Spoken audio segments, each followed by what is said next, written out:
올해 중국 대형 부동산 개발업체인 컨트리가든이 부실화되면서 시장과 경제에 많은 충격을 주었고 보세라 자산운용에 있어서도 부동산이 중요하다는 말씀을 해주셨는데요. KB 자산운용 상해법인 최홍매 법인장님을 모시고 중국 부동산 현황과 전망 부분에 대해서 좀 더 자세한 말씀 들어보도록 하겠습니다.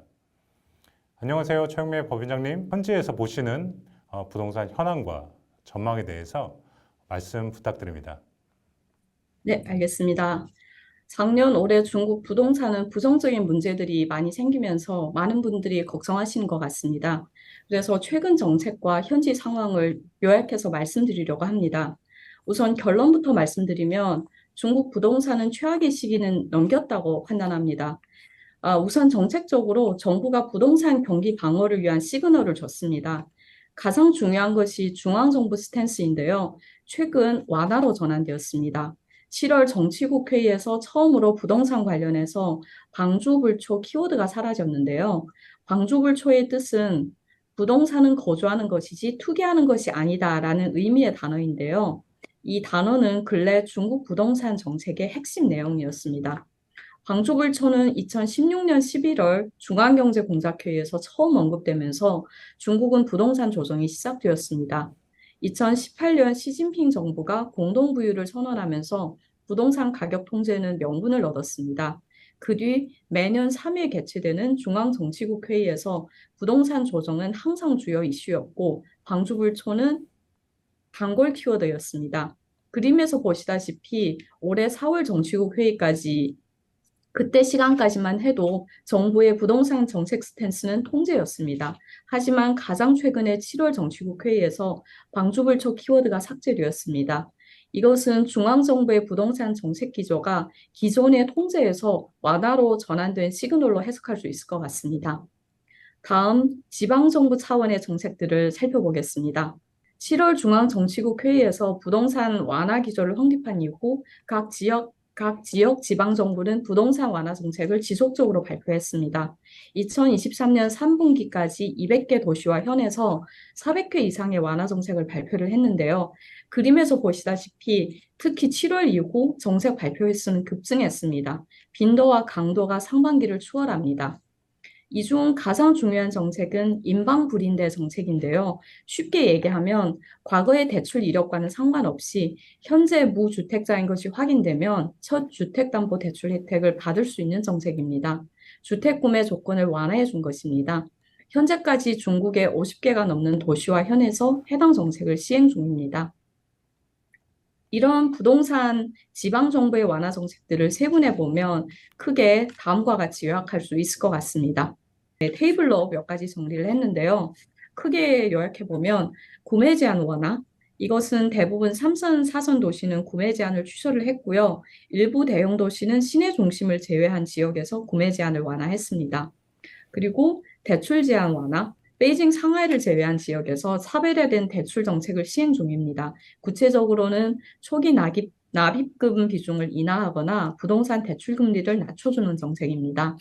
판매 제한 완화, 일부 이선 도시는 판매 제한을 취소했습니다. 가격 제한 완화, 주요 도시에서 토지 판매 가격 상한선을 취소했습니다. 토지 가격 제한이 풀리면 향후 부동산 가격 제한도 점차 완화될 것으로 예상됩니다. 대체적으로는 베이징, 상하이, 심천과 같은 초대형 도시를 제외하고는 중국 대부분 지역이 정책 기조는 기존의 통제에서 완화로 함께 전환되었습니다. 이와 더불어서 7월 공무원 상무회의에서 송중천 개발, 즉 대도시 낙후 지역 개발에 연간 1조 유안, 총 10조 유안 이상의 투자를 발표한 것도 향후 부동산 경기에는 긍정적인 요인입니다. 가장 최근 정책 하나를 예로 들어보자면 11월 6일 부동산 회사의 왕커는 금융기관과의 교류회의를 가졌습니다. 회의에서 심천정부 소속인 심천국유자산위원회는 왕커를 도와 리스크에 대응할 것이라는 입장을 밝혔는데요. 구체적인 방법론도 함께 거론되었습니다. 예를 들면 채권 매입, 협력 프로젝트, 주식 투자 구조 개선, 금융기관으로부터의 용자 지원 조정 등 실질적인 지원 정책이 많이 포함되었습니다. 최대 주주인 심천전철은 왕커가 심천에서 진행 중인 일부 프로젝트를 인계받고 왕커의 유동성을 공급할 계획이고 거래 규모는 100억 위안 이상이 될 것으로 예상됩니다. 추가로 향후 왕커의 채권 발행도 언급이 되었습니다. 네, 요약하자면 중국 정부의 부동산 정책 스탠스는 7월 이후 방향 전환되었습니다. 중국은 경기 방어를 위해 부동산을 살릴 필요가 있습니다. 정부가 부동산 문제에 적극적으로 개입하면서 부동산 산업은 최악의 시기를 넘겼습니다. 시장이 그동안 걱정했던 금융 시스템에 대한 충격, 그리고 시스템 리스크가 발생할 가능성은 현재로서는 미미하다고 판단합니다. 다음으로는 부동산 기업들의 상황을 살펴볼 건데요. 시장이 가장 걱정하는 것 역시 부동산 기업들의 부채입니다. 부동산 기업의 부채 만기가 집중되는 시기는 2023년입니다.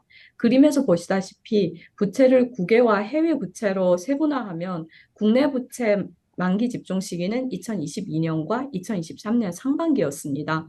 부담이 가장 큰 시기는 이미 지나갔고요. 올해 연말과 2024년 부채 부담은 비교적 적은 편이고 정부의 완화 정책들을 감안하면 무사히 넘길 수 있을 것으로 보입니다.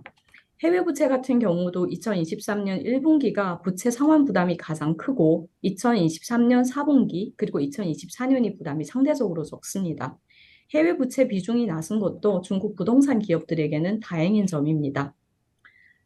부동산 기업들의 부채 구조도 정책적인 방어가 충분히 가능합니다. 부동산 회사들이 대부분 부채는 중국 국내에서 조달되었습니다. 비중별로는 45%가 은행 채무, 29%가 자체 발행 회사채, 26%가 신탁 등 비표준 채권입니다. 또한 부동산 회사의 부채 중 대부분이 유연화 채무인데 이는 리스크 통제가 훨씬 용이한 그런 부채들입니다.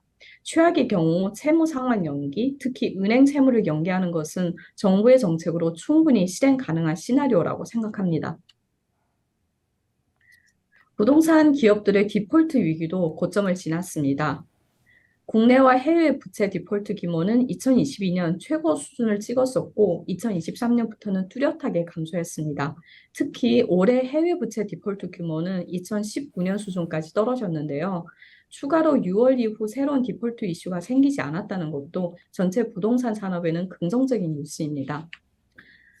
네, 정책들도 있고 기업들도 최악의 상황을 넘겼지만 부동산 경기 본격적인 회복에는 아직 시간이 좀 더 필요하다는 판단입니다. 우선 가장 큰 문제가 수요 회복의 지연입니다. 가장 중요한 이유는 역시나 경기 둔화의 영향입니다. 실제로 중국의 가계 가처분 소득 증가율은 2022년 4분기 이후 다시 실질 GDP 증가율을 하회하고 있습니다. 경기 둔화, 소득 감소, 실업률 증가와 같은 거시 환경이 실질 수요에 악영향을 미친 것입니다. 그리고 부동산 기업들의 부정적인 이슈도 있는데요. 채권 디폴트, 부도 등등 과거에 발생했던 문제들이 부동산 구매 심리에 장기적으로 부정적인 영향을 미친 것입니다. 실제로 상술한 이슈들이 부동산 거래에 영향을 미쳤습니다. 그림은 중국 60대 도시 신규 부동산 월간 거래 면적인데요. 2023년은 과거 평균에 대체적으로 못 미치는 수준입니다. 9월 신규 부동산 거래 면적은 2020년 같은 기간의 60% 수준에 불과합니다. 부동산 가격을 살펴보면 전반적인 추세는 아직도 하락세입니다. 2023년 5월 이후 중국 70대 부동산 가격은 전월 대비 꾸준히 하락하였습니다. 여기서 다행인 것은 도시별로 차별화가 나타났다는 것입니다. 9월 1선 도시 부동산 가격은 전월과 같은 수준을 유지를 했고요. 3선 도시 하락폭은 감소를 했고 2선 도시는 가격이 상대적으로 빠르게 하락하고 있습니다. 전반적으로 정책 변화에 대도시가 가장 빠르게 반응하고 있는 모습을 보여주고 있습니다. 추가로 다행인 것은 부동산 수요 진작 정책도 함께 진행되고 있다는 점입니다. 정부는 부동산 대출 금리를 6월 이후 본격적으로 인하하였습니다. 특히 두 번째 주택 구입 시 대출 금리는 6월 대비 40bp 인하가 되었고요. 첫 주택 구입 대출 금리는 6월 대비 14bp 떨어졌습니다. 금리뿐만 아니라 대출 실행 주기도 뚜렷하게 감소되었는데요. 현재 50대 도시 부동산 대출 주기는 신청부터 심사, 실제 대출 집행까지 평균 20일 정도 소요됩니다. 2021년 10월에는 70일 이상이 필요했는데 이는 현재 3분의 1 수준으로 축소된 상황입니다. 수요 진작의 정책 효과는 먼저 중고주택 거래에서 나타났습니다. 신규 주택은 부동산 회사들의 부도나 디폴트 이슈 영향을 여전히 받고 있습니다. 반면에 중국 30대 도시 중고주택 거래 면적은 7월 정책 스탠스 전환 이후 급등하였습니다. 특히 10월 거래 면적이 2020년 수준으로 회복되었는데요. 중고주택 거래량이 회복된 것은 향후 전반적인 부동산의 판매, 투자 등 주요 지표가 개선될 수 있는 가능성을 보여줍니다. 추가로 최근에 부동산 구매 심리 지수가 개선되었습니다. 7월 정책 스탠스 전환 이후 부동산 구매 심리는 바닥에서 탈출하는 모습을 보여주고 있습니다. 앞으로도 부동산 완화 정책은 지역별로 세분화되어서 꾸준히 발표될 것으로 예상됩니다. 또한 중앙정부의 완화 정책 스탠스에 맞춰서 상응한 재정 확대 정책, 통화 완화 정책도 추가될 가능성이 높습니다. 연말 2024년 경기 회복과 더불어서 부동산 경기도 점차 개선될 것으로 예상합니다. 결론적으로 중국 부동산 경기는 최악의 시기를 이미 넘겼습니다. 부동산 정책 스탠스가 통제에서 완화로 전환되면서 부동산 이슈가 시스템 리스크로 확대될 가능성은 거의 없다고 판단됩니다. 정부 정책과 은행을 통한 금융 지원 등 여러 가지 정책들은 부동산의 하락 방어선을 구축했고요. 또한 수요 진작 정책 및 구매 심리 개선으로 중국 부동산 경기는 느리지만 점진적인 회복 사이클에 진입할 것으로 판단합니다. 이상입니다. 감사합니다. 오늘 최용민의 법인장님 말씀 잘 들었습니다. 다행히 중국 정부의 여러 가지 부양책 속에서 중국 부동산의 붕괴나 시스템 리스크는 없는 것으로 좀 보이는 건 다행이네요. 그리고 실질적인 부동산 회복까지는 시간이 다소 걸릴 수 있으나 방향성은 확실히 개선되고 있고 반등이 예상된다는 좀 희망적인 말씀이 있었던 것 같습니다. 최용민 법인장님 말씀대로 정부의 정책 지원 속에서 중국 부동산이 시간이 지날수록 회복된다면 경제와 시장도 같이 반등할 가능성이 높은 것 같습니다. 중시장이 부진한 모습을 보이면서 투자 심리 회복 그리고 중시장 반등에 대해서 많은 분들이 궁금해 하시는 것 같습니다. 저도 많은 문의를 받고 있는데요. 투자 심리가 회복되기 위해서는 미중 갈등 완화 그리고 중국의 기술적 자립, 중국 경제의 자생적 회복 확인 등 세 가지 부분이 중요할 것 같습니다. 미중 갈등 부분이나 중국의 미국의 견제를 뚫고 더 나아갈 수 있을지에 대해서는 여전히 많은 불확실성이 존재하는 것 같습니다.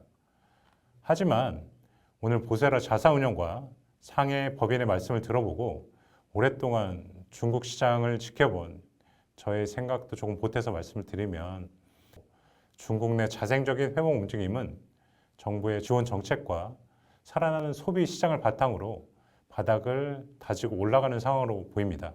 이미 중국 정부, 기관, 개인들의 경우 중국 시장에 대한 투자를 늘리고 있는 상황이기 때문에 부동산과 더불어 경제가 양호한 성장세를 지속할 수 있다는 것이 지표로 확인되면 중국 시장에 대한 믿음이 회복되면서 투자 심리가 빠르게 변화할 수 있으리라고 생각됩니다. 이상 현지 운용사와 상해 법인을 통해서 중국 시장 현황과 이슈를 점검해 보았습니다. 다음으로는 회복을 꾀하고 있는 중국 외에 최근 빠르게 성장하면서 제2의 중국으로 성장하고 있는 베트남과 인도 시장에 대해서 점검해 보는 시간을 갖도록 하겠습니다. 먼저 KB 자산운용의